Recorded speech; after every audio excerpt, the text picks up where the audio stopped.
to Sugar Coated. I'm your host, Adrienne Garland, the CEO and founder of She Leads Media. For far too long, women have been conditioned to sugarcoat their words, their actions, and the way they show up in the world, and to conform to certain cultural norms and ideals. This is inherently designed to keep those who are outside of the norm from gaining power, prestige, wealth, and influence, preventing more women from being recognized and respected as the powerful leaders that we truly are. Join me each week as we dive into raw conversations with remarkable, uncompromising, and inspirational women that will encourage you to strip away your sugarcoating and move boldly in the direction of your magnificent dreams.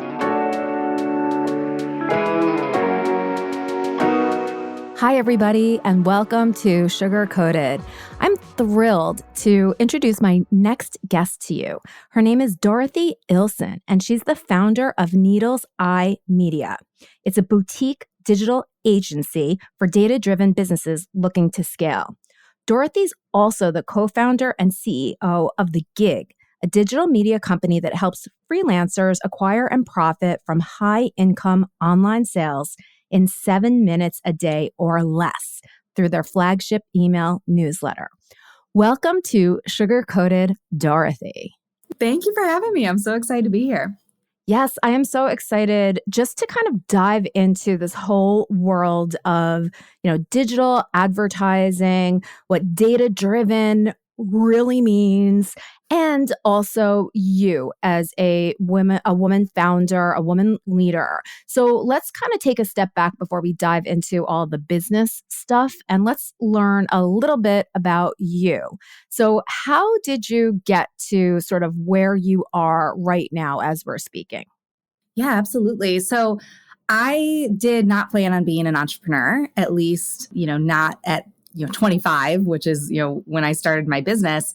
I thought I was going to be an accountant.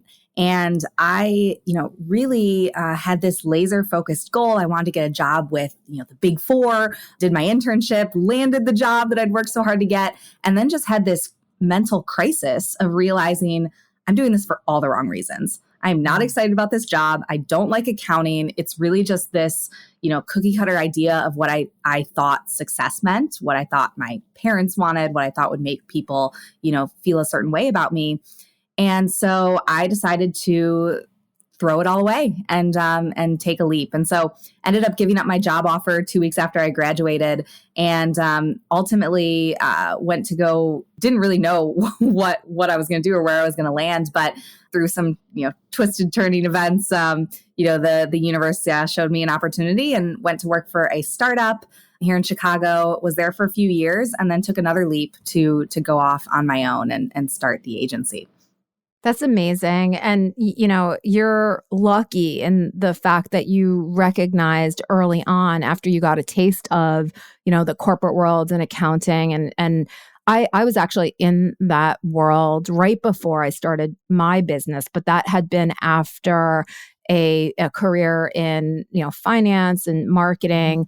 And before I left to go out on my own, I was working at one of those, big four accounting firms, not as an accountant, more on the consulting side of things. But it really does kind of show you exactly what corporate is. And it shows you who is also in those roles, those senior roles. And I know for me, I looked up at those people that were higher than me in that organization. And I didn't want to be them, even though I thought I wanted what they sort of had. So I can really relate. And I'm envious that you were able to see that right away and venture out on your own. I think there's this misperception that working for a company like that provides stability. And I think that truly the message needs to be that as an entrepreneur, that's where you're actually in control. Yeah. Yeah, absolutely. I mean, it's scary to think that, when you are in corporate or, really in any 9 to 5, I've had friends who are going through this, right now with all the tech layoffs. You can show up to work one day or get an email in your inbox and all of a sudden you don't have a job anymore. Yeah. So, it's really about kind of having the courage to bet on yourself And I think the degree of like naivety that I had, going into it almost worked to my advantage. Like I really didn't know what I was getting myself into. And as you hit obstacles, as you have those, crying on the floor of your office because you don't know, how you're going to move forward, past something happening, you do overcome those things. And then it starts to build that muscle so that you eventually get to a point where, something happens that at one point would have seemed devastating. And, you've worked so hard on building that muscle of resilience and trust in your ability to overcome challenges that you just know, well, I'm going to figure this out just like I figured out, all of the other things that have happened before. Mm. So, Dorothy, that's so awesome how you were able to, recognize that this wasn't for you. And then you went in the completely opposite direction, right? And joined a startup. What was that like for you? And then what out of that experience led you to say, if I could do this for them and I see what's going on, I can certainly do this for myself. Yeah. Well, so really that experience of that startup, it was a crash course in what it looks like to scale a business, really a bootstrap business. So I was the fourth employee at this company, which I didn't even realize when I joined how early they really were. And it was actually a company in the meal subscription space. Oh, wow. Like I wore so many hats when I started there. I mean, I would get there in the morning and I would go down to the warehouse and be packing order slips into boxes. And then I would come up and I would be doing, data analysis, on like ordering and projections. And my role was really concentrated in marketing, but it was really such a lesson of you do what needs to be done in order to move forward. And it's, it's really such a team effort and really scrappy. And so, that was a, totally bootstrap business by the founders and ultimately went on after I left to be acquired in a multiple 9-figure acquisition. So you're kidding. Yeah. It was really, really remarkable. And so they got bought by HelloFresh eventually. And so when I left there, it actually wasn't, I did this for them so I could do this, for myself. It was actually, all right, what's the lifestyle I want? Because I had been fortunate there to have a lot of autonomy, a lot of flexibility. I could work remotely when I wanted to. And I wasn't willing to go, quote unquote, backwards in that sense. And so it was less of, I know exactly what I'm going to go do and go offer as a service, and more so, all right, these are the things I'm good at. This is my skill set. What could I go do on my own? And that was really what led me into freelancing. And I think, what is so incredible about freelancing as a path into entrepreneurship is that you don't need to necessarily start with, like, I didn't have history in, advertising or, running Facebook ads, or I really, started by finding clients who were willing to take a bet on me, working my butt off and, learning how to deliver results and doing that on a small scale first, getting those reviews, getting those, testimonials and, building from there. And really only took, honestly, it took a few months, maybe 4 months for me to replace what I was making at that startup, and then kept growing from there and eventually morphed into the agency that I still run. That's amazing. So what was the timing between when you started freelancing and sort of where you are today? How many years has it been? Yeah, so that was the beginning of 2017 that I went off on my own. Worked for about 2.5 years, I would say, as a solo freelancer, and then started growing a team. And so, really it was, I guess 2020 that I really started as an agency, with a team, helping me to work with our clients. But, I think you had mentioned stability that can come from kind of controlling your own destiny. And I think that's one of my favorite things about freelancing, which is that when you have one of these skills, whether it be paid ads, graphic design, copywriting, when there is a market shift, changes in the market, recessions, they don't tend to hit all sectors of the market equally. So if there is a shift, you have this skill, right? So you don't need to change what you do. You just change who you do it for. And I think that's a really powerful mindset shift that when COVID hit, for example, we lost 40% of our revenue overnight because 2 of our biggest clients were advertising events. But within probably 6 weeks, we had, replaced those clients with businesses that were thriving during that time, as a lot of businesses were during the pandemic. So I think that's a really powerful thing about, having some of these, skills that we talk about in the gig. I love this. So I just have to, I'm listening to you speak and I'm saying to myself, you really know your stuff when it comes to figuring out how you go about building a business. Did you learn these skills about how to go out and target the right customers? Were they just, something that you felt in your gut, or was that something that you learned along the way? Yeah, I mean, so I think the people side of the business has always been my strongest suit. And so it was a lot of trial and error, to be honest, a lot of doing things wrong and figuring it out. But sales was something that I always really enjoyed because it's this value exchange, right? You have the ability to solve someone's problem. And so, I think often people approach sales conversations or trying to find clients from this place of like, gosh, like, I hope they hire me. Like, I need that. Like, I need them to hire me. And it's so much more empowering to think about and approach those conversations from the standpoint of they have a problem and you have the solution to that problem. And so it is this value exchange. And so I think that is, kind of a really key mindset shift to grasp. And really, that's the key to everything, isn't it? Like, you need to be working equally as hard on your mindset as you are on your business. And, I had so many, this is the sugar-coated podcast, like I had so many huge mental traps that I would fall into and, things that really held me back for a very long time that were really all about self-worth, about limiting beliefs. So I think that's really the most important thing ultimately. I totally agree with you. I actually teach an entrepreneurship class at NYU in the Tisch Center for Hospitality, so event management, hospitality, tourism. And one of the key components of what we teach and what I set the foundation for is mindset. And it feels very counterintuitive or maybe even woo when you're teaching at NYU and you're teaching this class where people expect to come in and, learn about financial statements and growing and scaling. And we get to that. But before we are able to get to that, we do work on going inside and really identifying at the very least what are some of our fears, what are some of our mental blocks, so that we at least know what we're working with before you go and start a company, because that's the stuff that can bring a company down that I don't think anybody talks about.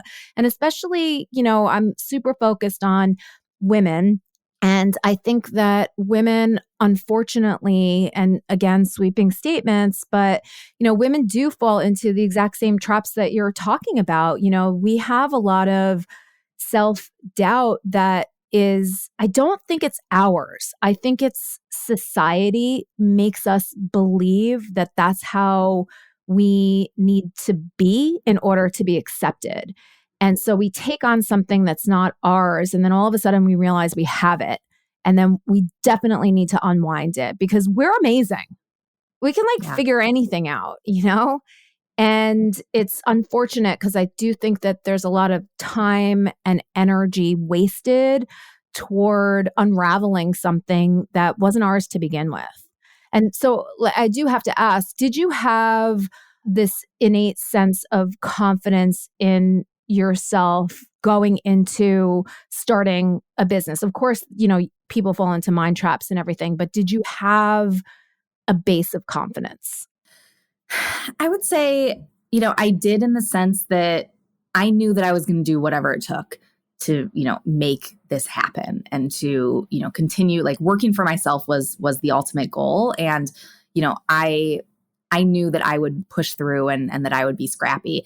I think for me, the biggest mindset hurdle that I fell into was feeling like I didn't deserve the success that I was getting and that I wasn't worthy of more money, of more, more freedom. I had this really interesting, honestly, like my biggest challenge with this was my income was rising year over year over year from the point I started this. And yet, a few years into my business journey, I found myself in nearly 6 figures of debt. And it was because I was so convinced that I didn't deserved success and that I wasn't worthy of this, that I self-sabotaged and pushed away everything that came to me. Wow. And so it was this, almost this like badge that I would wear, in a negative way of, okay, everyone thinks I'm so successful. I have this, I have this 7-figure business, but, if they really knew, what was going on behind the curtain, if they really knew that I had this debt, that I, had made these bad decisions over here, that's the real me. I don't deserve any of this. And I would tell myself that. And it was when ultimately, I ended up paying off every single penny of that debt in less than a year's time once I actually worked on addressing the core issue, which wasn't a financial issue. It wasn't numbers on a spreadsheet. It was that I didn't believe that I was worthy. Oh my God, Dorothy, this is like big. This is so big. Thank you so much for sharing that. I think at least I can completely relate to you. I have done the same thing. I have, from the outside, and who knows what people think, or at least I think that people think this, I'm successful. I'm doing all of these different things. I'm out there, I'm making money, and, I have all these clients and stuff. And yet I too have made some decisions that I don't think were dumb at the time. I really don't. But it has led to debt that I'm uncomfortable with. I'm okay with a little debt, but I'm now in a place where it's too much. And, a business credit card is being declined.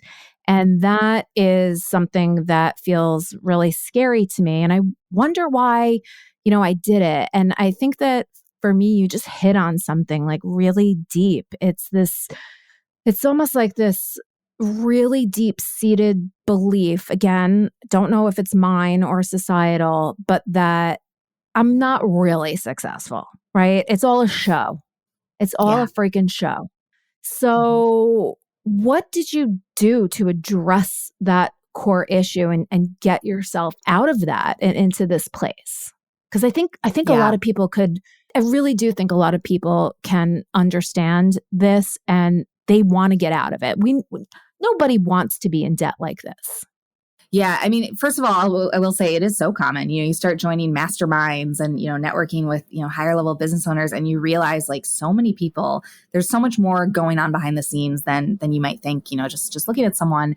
And for me, I had to have a complete breakdown in order to, realize what was really going on and start to, break through that. So what happened was, I found myself several times, saying like, all right, I'm buckling down, like I'm going to get rid of this. I had this really high income, and yet, I was, a lot of it was self-sabotaging through like hiring really expensive coaches and, investing in masterminds that I had no business investing in at the time, like doing all these things that like I could justify because it's like, oh yeah, this is taking me to the next level. But, really what I was doing was just self-sabotaging by pushing away all of the money that was coming to me. And so I had this point where I decided, all right, I'm really going to buckle down and I'm going to take care of this. And I'm a numbers person. I'm a spreadsheets girl. Like I ran the numbers on the spreadsheet and I said, all right, if I can pay myself this every month, then I'm going to be like I'm going to be able to tackle this debt so quickly. And, I buckled down to, get myself to where I was paying myself that magic number. Right. And all of a sudden I looked up 5 months later after, doing this and paying myself at that level and realized my debt hadn't budged at all. And so that was when, I was a wreck. I was sobbing. I was like, this was supposed to do it. I am making more money than I ever thought that I'd be making at this point in my life. I'm making more money than all of my friends. How is this? And this is really vulnerable for me to talk about because it was painful. Yeah. And so that was when I realized I was like, okay, this is not a numbers issue. This is inside of me. So I realized you had asked about confidence, and that was when, someone actually reflected this back to me and said this to me. And when I heard this, like, I just immediately started sobbing because I knew it was true. And what she said was, you have so much confidence in what you do, in the, services you provide and how you can help people and your skills. you have absolutely no confidence in yourself as a person and as a woman. Oh my God. My God, Dorothy, I feel like you're reflecting me back. I get it.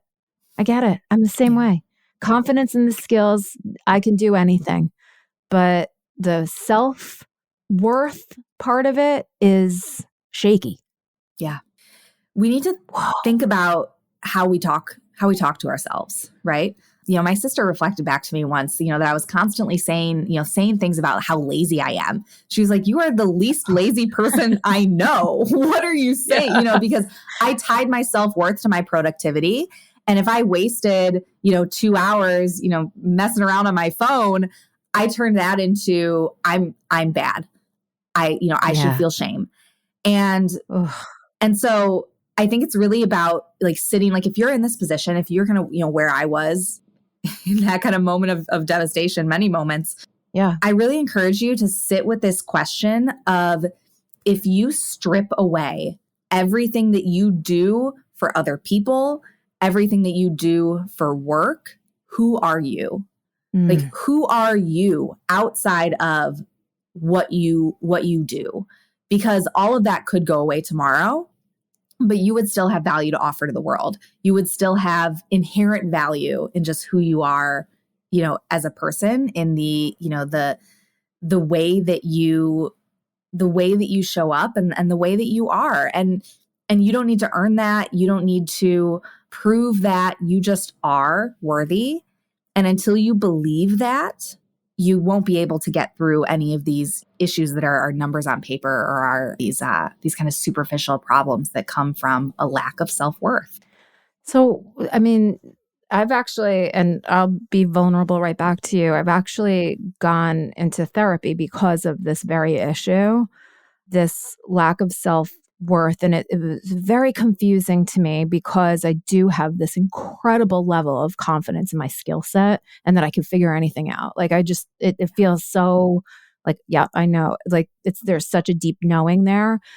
But even as we're talking, I'm getting a little emotional because, this self-worth and like, who would you be when you strip away all of it? And it's sort of like, I don't know. And even like, I'm sitting here, I'm 52 years old and I'm like, I'm not really sure. Like, I think I'm like at least nice and fun. Like those are two things. Yeah. But so I guess that would be who I would be, if I had nothing. But how do you get to this idea of this self-worth and just the knowing? Because you in your Yeah. mind, you can intellectualize it. Like, okay, I get it. But how do you like really feel it? Yeah. So there's a couple things that I did. First of all, I'll kind of clarify this. Like, it's not about what other people think, but sometimes going to the people who are closest to you in your life and starting there can be really helpful. So I actually, kind of Mm. identified, all right, who are the people closest to me? Friends that I've had since I was a child, my sister, like people who are super, super close to me. And I asked them, how would you describe me? How do you see me? Like, what are the words that you would use to describe me? And, if my job, if everything that I do, kind of went away tomorrow, why do you still care about me? And Yeah. asking those questions is very powerful because it can start to give you insight into the things that you don't really give yourself credit for. And so when I went through this exercise, it was so emotional, like reading these, these messages that I got back of, people, my friends reflecting back to me, that I am kind, that I am compassionate, that I am joyful, that I am brave, like words that I never really kind of thought to describe myself as. And so I really sat with that for some time. And then journaling is really powerful for me. And so it's one of those things where it's so hard to stay consistent with, but then you realize that the times when your like mental health is the strongest, or like the times when you are doing, those things to take care of yourself. So I spent so much time just reflecting and journaling and thinking about who I want to be in the world. Like what are the qualities that I admire, and, where do I see those in myself? And then, I really do, you mentioned therapy. I am such a strong believer in therapy, in working with people who can help you to kind of see through your own bullshit and the stories that Yeah. you tell yourself. So I think there's no one answer. It's a combination of so many things. My goodness.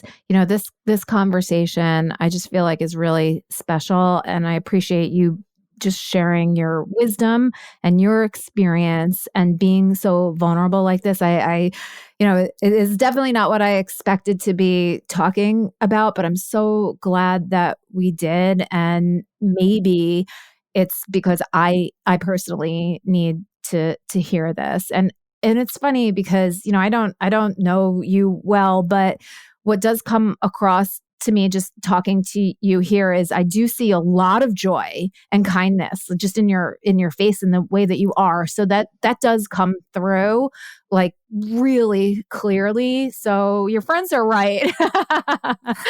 Yeah. And the brave part, I don't really know because I don't really know you well, but I think there's evidence here, the bravery of taking these big leaps and knowing that you could do it and then overcoming these really big obstacles that, quite frankly, not everybody is able to overcome them. And, it's funny when you come out of corporate, like I did, budgets, right? You're working with these budgets, working with 42, 50, $100 million budgets. And, we used to joke around a lot like, oh yeah, we could do that $20,000 thing. It's a rounding error. Right. So it's like the perspective that you have, $150,000 to one might seem like I'll never pay that off in my lifetime. The other perspective is it's only $150,000. How long will it really take to pay that back? 4 months? I mean, really, it's really not that much money depending on how you look at it.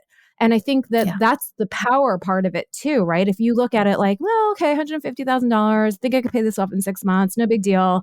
And then you do it, But if you're like, in my lifetime, I'm never going to be able to pay this off, you won't be able to pay it off because you just don't have the right mindset. So, putting a pin in the mindset, and it's the most important thing. And it is the thing that we need to, take care of the most. So I actually want to just kind of shift because, right, so you are working with data-driven businesses. Can you explain, what that means or what characterizes a data-driven business? Yeah, so it is very easy to, just be driven by our emotions in terms of, kind of how we make decisions inside of our business. And to some degree, that's a good thing, right? I believe in intuition. Like I'm one of the most woo-woo people out there. So, this is certainly, not to discredit that. However, what my agency does specifically is, we manage, we run paid traffic, right? So we're managing our clients' ad accounts. And so many of our clients, came to us because they were, often a lot of them were trying to run their own ad accounts.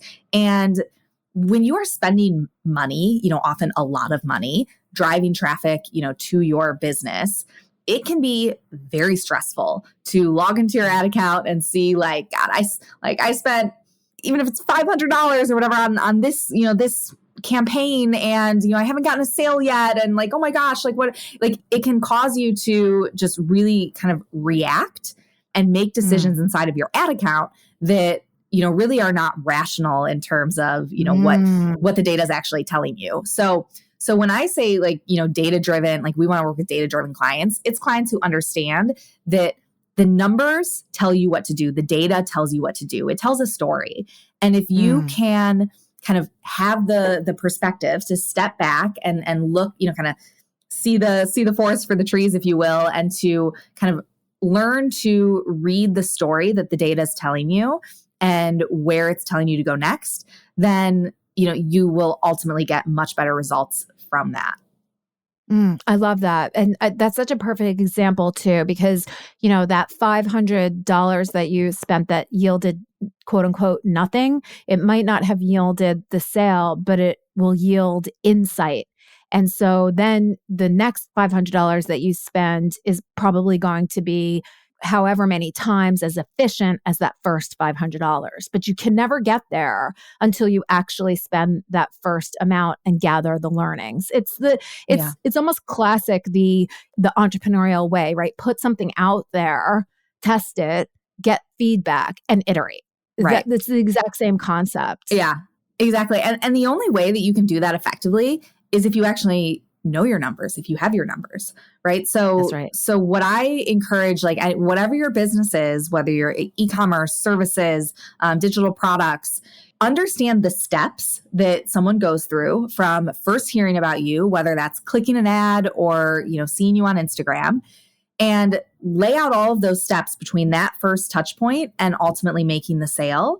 And then figure out how you can begin to track how many people are hitting each step.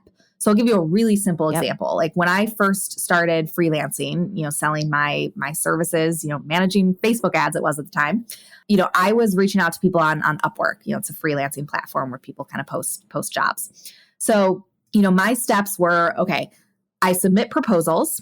Those proposals turn to messages. Those messages turn to intro calls. The intro calls turn to audits, and the audit may turn into a client.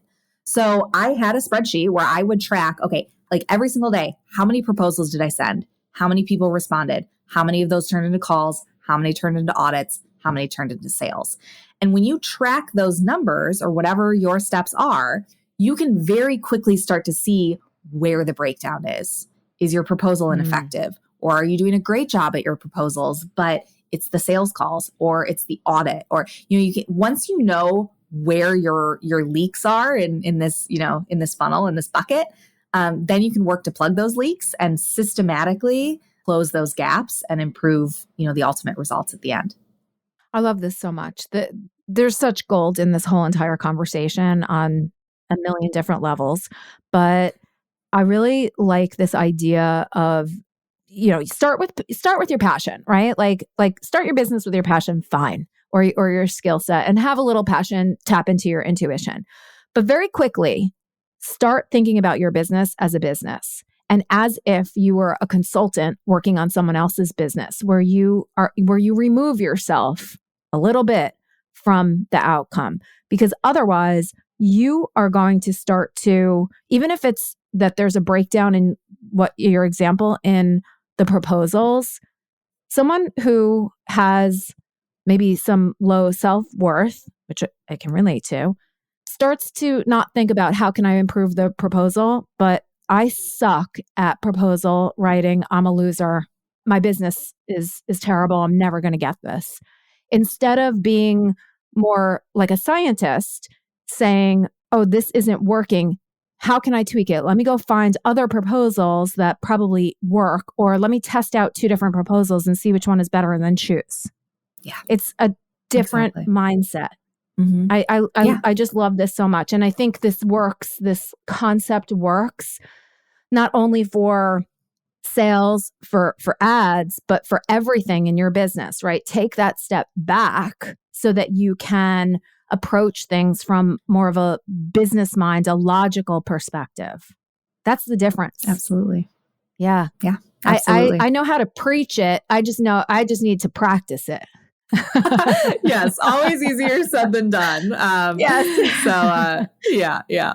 Oh my gosh. So, and then in addition to, and I wanted to just ask one really quick question about Needle's Eye Media. So are you working across like different types of companies? So like you mentioned e-commerce and things. Is it products and services, or do you just focus on one, either niche or type of business?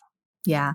So, I mean, over the 6 years since I started the business, I have worked with, just about everything under the sun. But today, we really do focus on digital product businesses. So most of our clients are selling online courses on the front end and then ascending into, higher ticket programs or, masterminds or, one-on-one coaching, things like that on the back end. So, we work with a lot of webinar funnels, but primarily digital product businesses is really where we focus. Amazing. Yeah. And I think that's not grabbing the word, but like syncs up really nicely with the audience who listens into this sugar-coated podcast. Because a lot of the women are doing the masterminds and the webinars and then selling the higher ticket one-on-one consulting or coaching services. So this is gold. This is so good. So then you are also the co-founder and CEO of The Gig. Can you tell us a little bit about The Gig? Yeah. So this really came out of, my co-founder and myself. His name's Jim Hamilton. He's worked with me in the agency, since 2020. And freelancing was both of our kind of entry points into entrepreneurship. And we are so passionate about freelancing as an opportunity to create more freedom, more income, more of the things that you may want in your life. And also, it doesn't really matter kind of where you're starting, right? So like I had some skills or some experience in marketing, but really didn't have experience in ads. Jim was a massage therapist when he decided that he, wasn't satisfied with that career and decided to become a copywriter, right? So, wow. We just both really believe in freelancing, and the opportunity that it provides. And so The Gig is an email newsletter that is really all about teaching you, how to find clients, how to work with clients, how to work for yourself, and really how to build a successful freelancing business. This is wonderful. I am definitely signing up for it. I'm going to also give it to my son, who is studying communications and advertising in college. And his summer job doesn't start until the end of June when elementary schools get out, because he's at a camp, he's a lifeguard. So, I've said to him, you must be earning money from now, because you're home, until the end of June when your lifeguarding starts. And he keeps talking about freelancing and outsourcing and everything. And he doesn't really know exactly what he's talking about. So I'm going to sign him up for the newsletter and tell him, take a look at all of this, go back to other newsletters and start your own little freelancing business, honey. All right. Well, let me give a gift to your son and to the rest of your audience as well. So awesome. I have this training that we actually sell through The Gig on my exact step-by-step process for how to get clients from Upwork when you're brand new. And I would love to give it away to your audience, to your son. So you can go to thegig.io/C/VIP. /C/VIP. And if you opt in there, you'll get that Upwork training for free. And anyone who subscribes to The Gig, you'll also get our high income skills guide, which goes through, kind of the skills that have the biggest demand and the biggest opportunity in freelancing. Oh my, thank you so much for that gift. That is wonderful. He is signing up for this as soon as I get off with you. I'm going to wake him up because, he got home at 1:00 in the morning yesterday. But oh my gosh, this has just been such an incredibly wonderful conversation. Like I said, on so many different levels. I appreciate talking to you so much and for you just sharing everything about yourself, your challenges, and how you overcame everything and your businesses. So how can people, if they want to connect with you, maybe talk more, learn a little bit more, how can they do that? Thank you, Adrienne. It's been an honor, seriously. So you can connect with me I'm on Instagram at Dorothy Illson, LinkedIn, send me a message. I don't have anything to sell you. Honestly, we have a free newsletter. The agency's all full, so I have nothing to sell you, but I would love to connect. So find me on Instagram, on LinkedIn, and we can go from there. And then you can find The Gig at thegig.io. Amazing. Well, thank you so much and enjoy the rest of your day. Thank you.